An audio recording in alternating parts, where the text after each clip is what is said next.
Hello. हाँ, हमारे साथ डॉक्टर दिवाकर तेजस्वी जी हैं। दिवाकर तेजस्वी जी सीनियर डॉक्टर हैं और एड्स पर इन्होंने काफ़ी काम किया है, कई देशों की यात्राएं की हैं। दिवाकर तेजस्वी जी, आपका स्वागत है। अभी जी जो नमस्ते। कोरोना की स्थिति है, जी उसको सबसे पहले आप विश्व स्तर पर किस रूप में देखते हैं, ये बताएं। देखिए, आज के दिन में विश्व स्तरीय चैलेंज कोरोना दिया है और निश्चित तौर पे सारे विश्व के अनेक देशों में ये अपनी गंभीरता से अभी भी संक्रमण बढ़ता जा रहा है और आज पूरे ह्यूमन बीइंग के सामने एक चैलेंज के रूप में आया हुआ है। और अभी जो फैलाव हो रहा है, जब तक इसका इफेक्टिव वैक्सीन और इफेक्टिव ट्रीटमेंट नहीं निकलता है तब तक इससे निजात पाना मुश्किल है। लेकिन जो इंटरवेंशन अभी है, सोशल डिस्टेंसिंग है, आइसोलेशन है, हाथ को साफ करते रहने की जो बातें हैं, इससे हम लोग इसके फ्रिक्वेंसी को, इसके प्रेवलेंस को, इसके इंसिडेंस को हम लोग थोड़ा कम कर सकते हैं और हेल्थ सिस्टम पर एक्यूट स्ट्रेस नहीं आए ये हम लोग दूर कर सकते हैं। लेकिन जब तक इफेक्टिव वैक्सीन नहीं आता है तब तक तो सबों को सतर्क रहने की आवश्यकता है और ये समाज में हमारे साथ रहेगा ही रहेगा। बीमारियां कई बार आई, कई बार ऐसी बीमारियां आई जो बाद में वैक्सीनेशन से उस बीमारी पर काबू पाया गया या उसका बहुत हद तक खात्मा किया गया। उसमें एक पोलियो भी है। तो अभी कोरोना के वैक्सीन बनाने की जो प्रक्रिया है वो किस स्तर पर है? देखिए, अन्य बीमारियों की अपेक्षा कोरोना थोड़ा सा डिस्टिंक्ट इसलिए है कि अन्य बीमारियां जैसे पोलियो का इरेडिकेशन हुआ, कंट्रोल में आया, स्मॉल पॉक्स से इरेडिकेट हुआ, या फिर आपका एचआईवी एड्स जैसी गंभीर समस्या भी हम लोग इफेक्टिवली कंट्रोल किए। लेकिन उसमें सबसे एडवांटेज जो था वो था कि मोड ऑफ ट्रांसमिशन उन लोगों का उतना तीव्र नहीं था जितना कोरोना में है। कोरोना में मोड ऑफ ट्रांसमिशन जो है ये रेस्पिरेटरी ड्रॉपलेट्स है और रेस्पिरेटरी ड्रॉपलेट्स से इन्फेक्शन बहुत तेजी से एक से दूसरे में फैलने की संभावनाएं होती हैं। और साथ ही साथ ये देखा भी जा रहा है कि कोरोना वायरस एक्सक्रीटा में भी, स्टूल में भी एक्सक्रीट हुए हैं।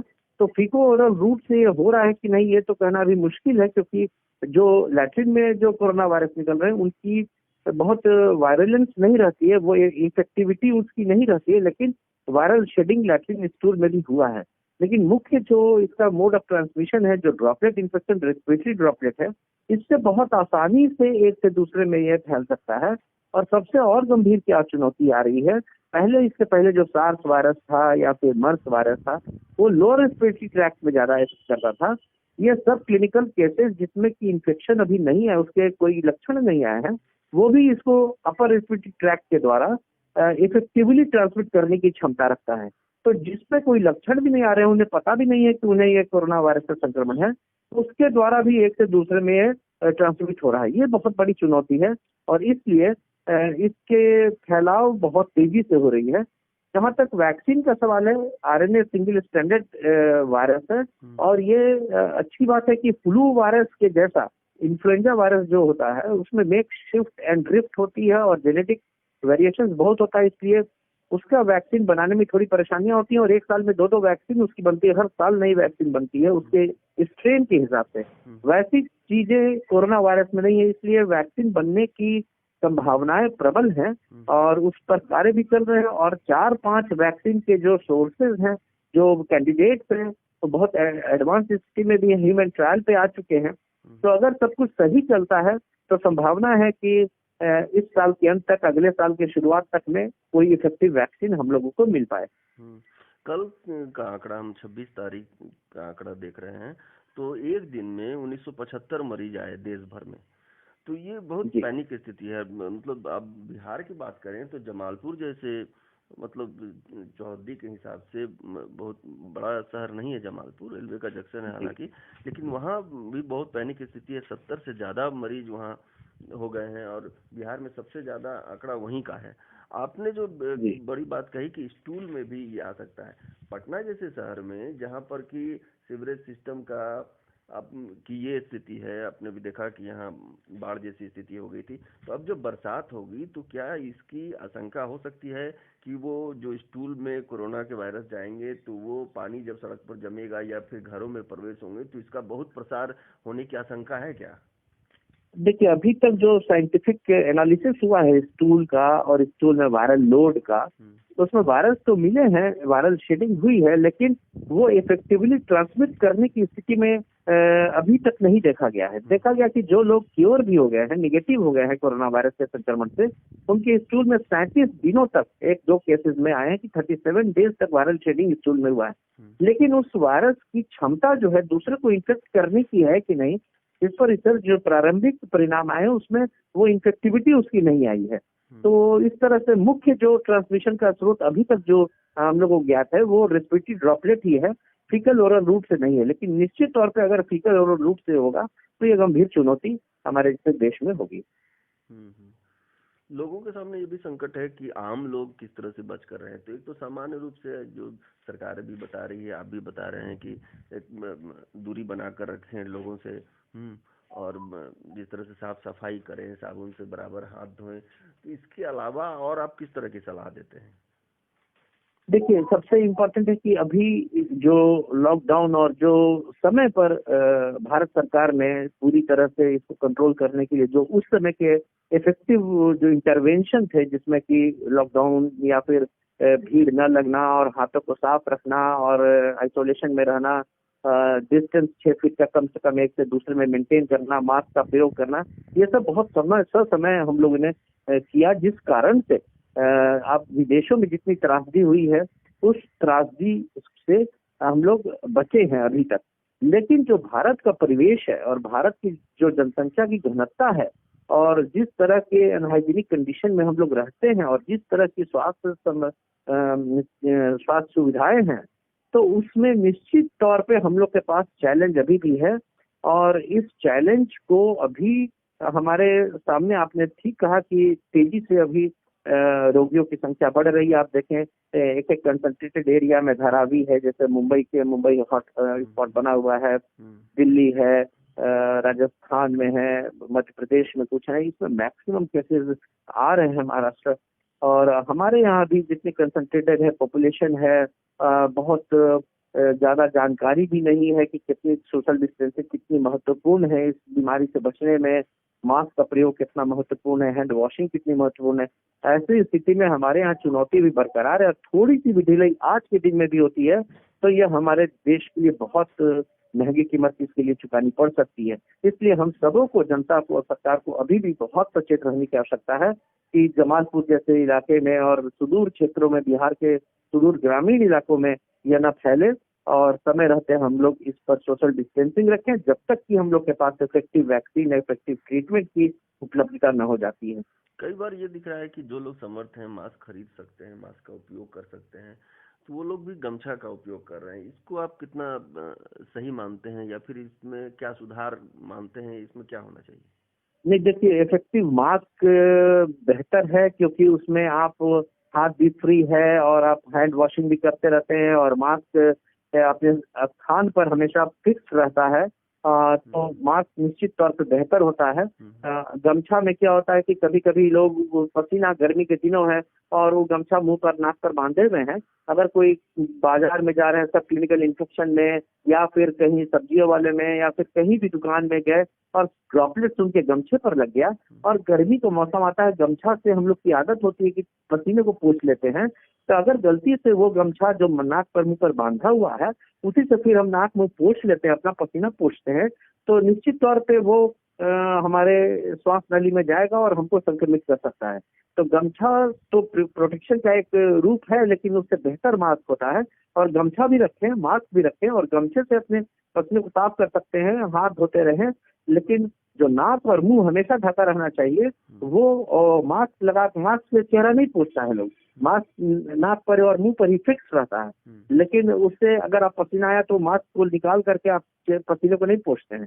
लेकिन गमछे में उस तरह की बातें नहीं होती। कभी कभी जो हैबिट है हम लोग का गमछा से चेहरे को, पसीने को, इसको साफ कर लेना, और वो नाक पर भी, मुंह पर भी लगा रहा, तो वो मुश्किलात कर सकता है, उससे इन्फेक्शन हो सकता है। कि अगर आप उसी गमछे को बिना धोए, बिना पीछे और उसी से उसमें जो ड्रॉपलेट्स लगे हुए हैं और उससे आप चेहरे को साफ कर लेते हैं, पसीने को साफ कर लेते हैं, तो आपके स्वास्थ्य नली में वो ड्रॉपलेट जा सकता है। मतलब कि जितना हो सके मास्क का ही उपयोग करें लोग। जी जी, निश्चित तौर पे। एक बड़ी बात है कि अगर लोग अपना एंटीबॉडी ठीक रखते हैं या फिर खान पान से अपने एंटीबॉडी को मजबूत कर लेते हैं, तो कोरोना वायरस या फिर अन्य बीमारियों के जो वायरस हैं, बैक्टीरिया का हमला कम हो जाता है। मतलब शरीर की रोग रोधक क्षमता ठीक रहती है, तो वो शरीर उससे लड़ता है। आप खान पान के स्तर पर क्या सुझाव देते हैं कि लोग क्या किस तरह से खाएं और क्या खाएं कि एंटीबॉडी मजबूत हो और कोरोना वायरस हो या फिर कोई भी दूसरा वायरस हो, उसका असर शरीर पर कम हो, शरीर उससे लड़ सके और बिना दवा के भी उससे भिड़ सके? जी, ऐसा भी देखा गया है कि जिसके शरीर स्वस्थ है उसमें वायरस क्लियरेंस होने की संभावनाएं बढ़ती हैं। शरीर को स्वस्थ रखने के लिए 2-3 बातों पर ध्यान रखना बहुत जरूरी है। आपका लाइफ स्टाइल मॉडिफिकेशन, आपके लाइफ स्टाइल में एक्सरसाइज का एक बहुत महत्वपूर्ण रोल रहना चाहिए, जिससे कि आपके शरीर के सभी अंगों में ऑक्सीजन की सप्लाई होती रहे, उसको अंगों की ताकत होती रहे। दूसरी चीज है लाइफ स्टाइल मॉडिफिकेशन, एक्सरसाइज और जो आपके व्यायाम होते हैं या जो आपके योग होते हैं, जिसमें प्राणायाम होता है, जिसमें लंग्स की एक्सरसाइज होती है, फेफड़ों को मजबूत किया रहता है, पेट की एक्सरसाइज होती है, अनुलोम विलोम होता है, वो सबसे निश्चित तौर पे आपके शरीर और आपके अंग मजबूत होते हैं। दूसरी चीज है कि खान पान में आपको बहुत ध्यान देने की आवश्यकता है, जिसमें कि ग्रीन लीफी वेजिटेबल्स होते हैं, तो विटामिन डी के स्रोत होते हैं, विटामिन डी का प्रोटेक्टिव इम्यूनिटी का रोल होता है, दूध का सेवन होता है, जिसमें कि आप हरी सब्जियां लें और हरी सब्जियों के साथ साथ जैसे जिसमें एंटीऑक्सीडेंट टमाटर होता है, साग होते हैं, हरी सब्जियां होती हैं, ताजी सब्जियां जो फ्रोजन नहीं हो, पैकेज नहीं हो, वो उनका सेवन करना चाहिए। और हरी सब्जियों में सारी ताजी हरी सब्जियों में विटामिन सी, विटामिन ई और नींबू, संतरा, मौसमी, इसमें विटामिन सी के रिच प्रचुर मात्रा में मिलती है, वो ले। हाई प्रोटीन के लिए आप अंडा भी ले सकते हैं, बॉइल्ड एग ले सकते हैं। इस्तेमाल करेंगे कागजी नींबू में भी बहुत अच्छा एंटीऑक्सीडेंट है, विटामिन सी है, वो बहुत प्रतिरोधक शक्ति को बढ़ाएगा। आंवला, जिसमें कि आपका विटामिन सी की मात्रा प्रचुर मात्रा में, और विटामिन सी आपके वैस्कुलैरिटी को भी ठीक करती है, वेसल्स को, एंडोथेलियम को, और साथ साथ आपका प्रतिरोधक क्षमता भी बढ़ाती है, वो बहुत फायदेमंद होता है। गिलोय के बारे में वो भी आप ले सकते हैं, थोड़ा काढ़ा ले सकते हैं, तुलसी ले सकते हैं, और साथ में अदरक, लहसुन, ये सब चीजों का भी सेवन करने से आपका कोलेस्ट्रॉल भी ठीक रहता है, आपकी प्रतिरोधक क्षमता ठीक रहती है। विटामिन जिंक और इसका सप्लीमेंटेशन भी इसमें बहुत फायदेमंद देखा गया है। तो हरी सब्जियां बताते हैं जी, सहजन और उसके पत्ती के बारे में भी बताते हैं। हाँ, सहजन में बहुत अधिक प्रचुर मात्रा में आयरन भी मिलता है, ग्रीन और एंटीऑक्सीडेंट रहते हैं, तो उससे भी बहुत शक्ति मिलती है सहजन से भी। तो इसमें मूल चीज है कि हमारी जो डाइटरी हैबिट है, अगर वो चेंज न करें, फास्ट फूड न लें, पैकेज फूड न लें, और स्वच्छ ताजी हरी सब्जियां लें, अपने घर की जो सीजनल फ्रूट्स होते हैं, फलों को लें, और आप एक्सरसाइज करते रहें। और सबसे इम्पोर्टेंट है कि 6 से 8 घंटे की साउंड स्लीप आप अगर आप रखते हैं, उससे भी इम्यूनिटी बढ़ती है। साउंड स्लीप माइंड को, ब्रेन को बहुत शक्ति देती है, और 6 से 8 घंटे के बीच आपको सोना बहुत आवश्यक है, साउंड स्लीप होना। इन 3 चीजों का, लाइफ स्टाइल मॉडिफिकेशन, आपकी डाइटरी हैबिट में चेंजेस और आपकी साउंड स्लीप, ये तीनों अगर आप करते हैं तो आपकी प्रतिरोधक। लोगों को साउंड स्लीप ही नहीं आता है, लोग उसमें पोल्यूशन का कारण मानते हैं, ऑफिस का तनाव मानते हैं, बाकी और भी कई कारण मानते हैं। तो साउंड स्लीप के लिए लोग क्या करें? देखिए, साउंड स्लीप होना बहुत आवश्यक है। साउंड स्लीप से प्रतिरोधक क्षमता बढ़ती है। साउंड स्लीप बहुत सारे कारणों से आपके दिन में नहीं आती है, तनाव है, स्ट्रेस है, एंग्जाइटी है।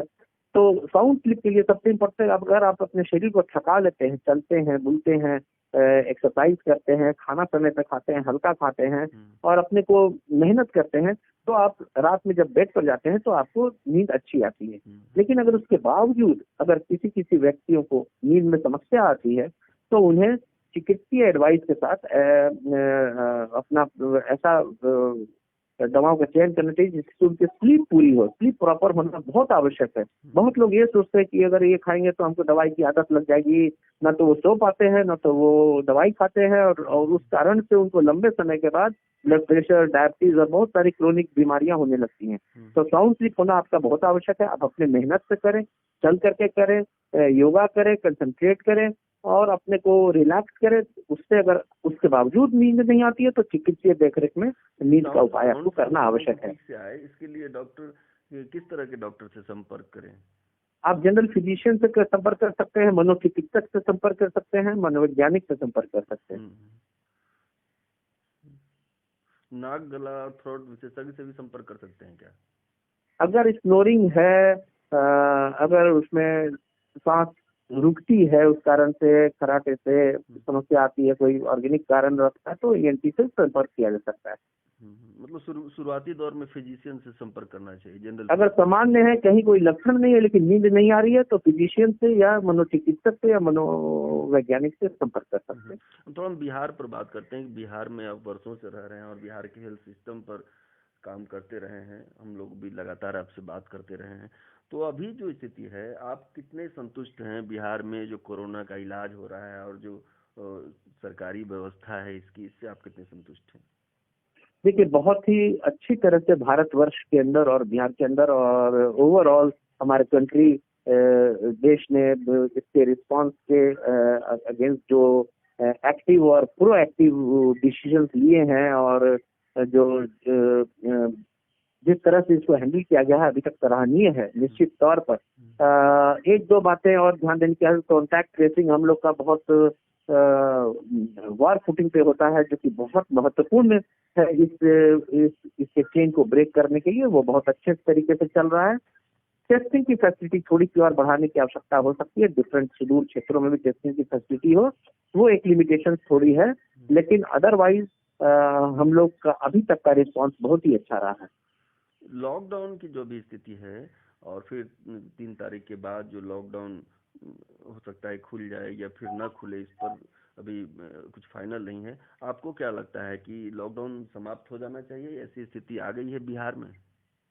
देखिए, अभी तो पूरी तरह से लॉकडाउन समाप्त नहीं किया जा सकता है। पार्शियल लॉकडाउन की समाप्ति की जा सकती है, जिसमें कि थोड़ी इकोनॉमिक एक्टिविटी भी रहे और स्प्रेड भी कम्युनिटी में इस वायरस का न हो। इसलिए बहुत सामंजस्यता के साथ, बहुत बैलेंस के साथ इस लॉकडाउन को ग्रेजुअल ओपनिंग करने की आवश्यकता होगी। एकाएक बहुत ड्रास्टिक डिसीजन नहीं ली जा सकती है लॉकडाउन खोलने पर। नहीं, स्कूलों में जैसे बच्चे हैं तो आप सरकारी या प्राइवेट स्कूलों की स्थिति देखते हैं, एक एक बेंच पे 4-4 बच्चे, 5-5 बच्चे बैठते हैं। तो क्या उस तरह के अभी जो ये स्थिति बन सकती है कि बच्चों की पढ़ाई लिखाई समुचित रूप से स्कूलों में हो सके? नहीं, अभी तो भीड़ वाले इलाकों में लॉकडाउन खोलने की संभावनाएं नहीं है। जहां भी कंसंट्रेटेड रहेंगे, बहुत ज्यादा भीड़ भाड़ वाले इलाके रहेंगे, वहां पर समुचित व्यवस्था जब तक न हो डिस्टेंसिंग की, प्रोटेक्शन की, तब तक लॉकडाउन को उन स्थानों पर खोलना जहां की बहुत ज्यादा भीड़ भाड़ है वो घातक हो सकता है और वो इस संक्रमण के फैलाव में एक कारण बन सकता है। और आपको क्या लगता है कि सरकार को और किस तरह के प्रयास करने की जरूरत है जिससे कि कोरोना का संक्रमण कम हो सके? देखिए, सबसे पहले तो जनता का भी जागरूक होना बहुत आवश्यक है। सरकार अपने तरफ से जागरूकता अभियान और चलाने की आवश्यकता है। अब जैसे ग्लव्स की बात है, तो ग्लव्स अगर आप पहन रहे हैं तो ये ना समझें कि ग्लव्स पहन रही है तो हम निश्चिंत हो गए, हमको कोमाइट नहीं आ रहा है। ग्लव्स अगर आप पहन रहे हैं और सुबह से शाम तक एक ही ग्लव्स पहने हुए हैं और डिफरेंट स्थानों पर उसे टच किए हैं और उसे अगर आप साफ नहीं कर रहे हैं, जैसे आप खाली हाथों को साफ करते हैं उस तरह से अगर आप साफ नहीं कर रहे हैं साबुन से या फिर सैनिटाइजर को यूज करके, तो ग्लव्स एक बहुत बड़ा पोटेंशियल सोर्स ही आपके इन्फेक्शन का बन सकता है। अगर उसे साफ न किए, सुबह से शाम तक एक ही ग्लव्स पहने रहे और उससे आप नाक मुंह टच कर लिए, तो समझे कि वो इन्फेक्शन का कहीं कहीं से बहुत ज्यादा स्रोत आपके नाक में, श्वास नली में चला गया। तो ग्लव्स पहनने के बाद भी उससे साफ करते रहना है और नाक मुंह चेहरा टच नहीं करें, इसका विशेष ध्यान रखना है, तभी ग्लव्स की उपयोगिता सिद्ध होगी। तो ग्लव्स के साथ भी उसे डिसइंफेक्ट करने की आवश्यकता बार बार रहेगी, जैसे आप खाली हाथ को, अपने हाथों को जैसे साफ करते रहते हैं उस तरह से। कई इलाकों में ये दिख रहा है कि जो सब्जी बेचने वाले हैं ठेले पर, जैसे अहमदाबाद में सब्जी वालों की टेस्टिंग की गई तो उसमें 50% पॉजिटिव पाए गए और कई जगह ये भी दिखा, जमालपुर में भी दिखा, जो सब्जी बेचने वाले उससे भी इन्फेक्शन फैला। कई जगह से ये खबरें आ रही हैं, तो लोग किस तरह से सब्जियां खरीदें? देखिए, सब्जी सोशल डिस्टेंसिंग से ही खरीदना है और सब्जी वाले सारे सब्जी वालों को मास्क देना आवश्यक है। किसी भी सब्जी वाले में कोई भी सिम्टम है, उन्हें जागरूक करना आवश्यक है कि उन्हें तुरंत ट्रीटमेंट के लिए भेजा जाए। किसी को भी अगर यदि फीवर है, खांसी है, सर्दी है, बुखार है, तो वो सब्जियां ना बेचे, उन्हें तुरंत ट्रीटमेंट में चले जाना चाहिए। या किन्हीं को कांटेक्ट है किसी भी इन्फेक्टेड पर्सन से, कोई सब्जी वाले के रिलेटिव को, किसी को दोस्त को अगर फीवर है, कुछ है, उसका कॉन्टैक्ट की हिस्ट्री इस तरह से करके उनको जागरूक करने की आवश्यकता है। और उन्हें मास्क 100% लगाना है। कोई भी पब्लिक प्लेस में कोई भी ये व्यक्ति है, उन्हें मास्क लगाने की आवश्यकता है। मास्क अगर नहीं है तो उन्हें मुहैया कराए जाने की आवश्यकता है। अगर कोई मास्क नहीं लगा रहे हैं तो उसे कड़ाई से उसके अगेंस्ट में उसको पालन कराने की आवश्यकता है कि मास्क निश्चित तौर पर सारे जो भी वेंडर्स हैं, जो भी सब्जी वाले हैं, सब लोग लगाएं। और उनको जागरूक करने की आवश्यकता है कि इस तरह की बीमारियां हैं, तो आप अपने को भी बचा कर रखें, लोगों को बचा कर रखें। और इस तरह के लक्षण में कतई सब्जियों न बेचें। और आपको कोई कॉन्टैक्ट है तो आप निश्चित तौर पर अपनी जांच कराएं।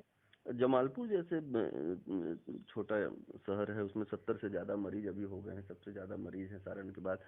तो आपको क्या लगता है कि यह किस तरह की गलती आप मानते हैं, या फिर क्या चूक हुई है जहां इतने मरीज ज्यादा बढ़ गए? देखिए, शुरुआती दौर में जब यहाँ पर पलायन हो रहे थे जो माइग्रेंट वर्कर्स के, उसके पहले जो कुछ लोग का पलायन हुआ था पूरे भारतवर्ष में, दिल्ली से, निजामुद्दीन से, तो वैसी स्थिति में शुरू में कॉन्टैक्ट ट्रेसिंग बहुत वार फुटिंग पे नहीं हो पाई, जैसा मैं समझता हूँ। और उस कारण से लोग समझ भी नहीं पाए इसकी गंभीरता को, और लोग अपने अपने घरों में चले गए थे। और वो अब जब इंक्यूबेशन पीरियड 14 दिन औसतन कहा जा रहा है, 2 से 14 दिन, लेकिन कभी कभी अभी देखा जा रहा है कि लास्ट कॉन्टैक्ट के बाद 3 हफ्ते 4 हफ्ते के बाद भी इन्फेक्शन के ये आ रहे हैं। तो उस तरह की संभावनाएं हुई होंगी, जिस कारण से अभी रोगियों की संख्या बढ़ रही है। लेकिन अच्छी बात यह है कि सबके कॉन्टैक्ट ट्रेस हो रहे हैं, और अगर कॉन्टैक्ट ट्रेसिंग हो जाती है तो फिर इसे बढ़ने से रोका जा सकता है। अभी मरीज ठीक भी हो रहे हैं, कई इलाकों से ये भी खबरें आ रही हैं कि मरीज ठीक भी हो रहे हैं। इस बीमारी में 80% मरीज तो खुद ठीक हो जाते हैं। हल्की फुल्की इन्फेक्शन होती है, वायरल लोड क्लियर हो जाता है, और 100 में 80 मरीज स्वतः ठीक हो जाते हैं। हल्की फुल्की उनको सिम्टोमेटिक ट्रीटमेंट की आवश्यकता होती है। 15 मरीजों को हो सकता है कि ऑक्सीजन की भी आवश्यकता हो, और उनमें से 5 मरीज को इंटेंसिव केयर यूनिट वेंटिलेटर की आवश्यकता होती है। 100 में मात्र 5 मरीज होते हैं जिनको की बहुत गहन चिकित्सा की आवश्यकता होती है। कुछ बीमारियों में हम देखते हैं कि मरीज जब ठीक हो जाते हैं तब भी उसमें कुछ गड़बड़ियां रह जाती है, जैसे इंसेफ्लाइटिस वगैरह में हम लोगों ने देखा। तो क्या कोरोना के जो मरीज ठीक हो जाते हैं तो ठीक होने के बाद में भी उनमें कुछ रह जाती है गड़बड़ियां क्या? जी देखिए, 80% जो माइल्ड इन्फेक्शन होते हैं उसमें तो उतनी गड़बड़ियां नहीं दिख पाती हैं, उतनी गड़बड़ियां नहीं होती हैं, पूरा वायरल क्लियर हो जाता है इम्यून सिस्टम रिस्पॉन्स के द्वारा। लेकिन जो 5% गंभीर गहन चिकित्सा में जाते हैं उनमें इन्फ्लेमेशन, कोएगुलेशन, ब्रेन का, मल्टी ऑर्गन का प्रॉब्लम और फेफड़े का प्रॉब्लम, वो क्या है, रेसिडुअल भी रह जा रहा है। और फेफड़ों में जो स्कारिंग हो जा रही है वो रेसिडुअल दिखी जा रही है, और उस कारण से जैसे विस्कोसिटी या फिर कोएगुलेबिलिटी के कारण से ब्रेन को इफेक्ट कर रहा है या किडनी को इफेक्ट कर रहा है, तो उसके रेसिडुअल इफेक्ट रह जा रहे हैं। तो सब्सटैंशियल पेशेंट्स में जो कि गंभीर रूप से जो संक्रमित हुए हैं 5% से 7% में, उनमें रेसिडुअल ठीक होने के बाद भी समस्याएं रह जा रही। कई लोगों में ये भी बात आ रही थी सामने की जब धूप ज्यादा होगी, जब गर्मी बढ़ेगी तो वायरस खुद ब खुद खत्म हो जाएगा। इसे क्या भ्रांति माना जाए, या इसमें कुछ थोड़ी सच्चाई भी है? आप क्या समझते हैं? नहीं देखिए, पुराने जो सार्स वायरस, मर्स वायरस टेम्परेचर में जो लैब के कंडीशंस में देखा गया था कि रेप्लिकेशन जो सेल्स के अंदर में आर्टिफिशियल कल्चर कराते हैं, उसमें वायरस का रेप्लिकेबिलिटी निश्चित तौर पर टेम्परेचर बढ़ने से घटता था। लेकिन वो प्रैक्टिकली जब ह्यूमन से ह्यूमन ट्रांसमिशन हो रही है, उसमें उस तरह का वायरस का अभी सिचुएशन नहीं देखा जा पा रहा है। तो अभी उसमें ऐसे कहना कि टेम्परेचर बढ़ने से वायरस एक से दूसरे की ट्रांसमिसिबिलिटी घट जा रही है, ऐसा नहीं देखा जा पा रहा है। लेकिन लैब कंडीशंस में अंदर में जब रेप्लिकेबिलिटी सेल्स टिश्यू कल्चर में देखा जा रहा है लैब को बढ़ाने में वायरस का, तो निश्चित तौर पर टेम्परेचर जब बढ़ता है तो वायरस की रेप्लिकेबिलिटी, वायरलेंस उसकी घटती है। लेकिन बाहर में अभी जो स्प्रेड हो रहा है, ह्यूमन टू ह्यूमन स्प्रेड, इसमें ऐसी बहुत संभावनाएं नहीं दिख रही।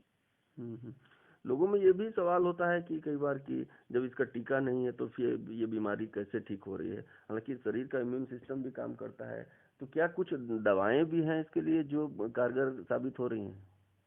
देखिए अभी रीपर्पस दवाई करते हैं, जो पुरानी दवाइयां हैं उनको इस पर ट्रायल दे करके देखा जा रहा है, एड्स की जिसमें दवाइयों कि की भी बात हो रही थी।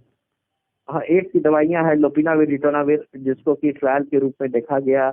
उसके साथ साथ क्लोरोक्विन, हाइड्रोक्सी क्लोरोक्विन को इसके एक रिपर्पस ड्रग के रूप में देखा गया।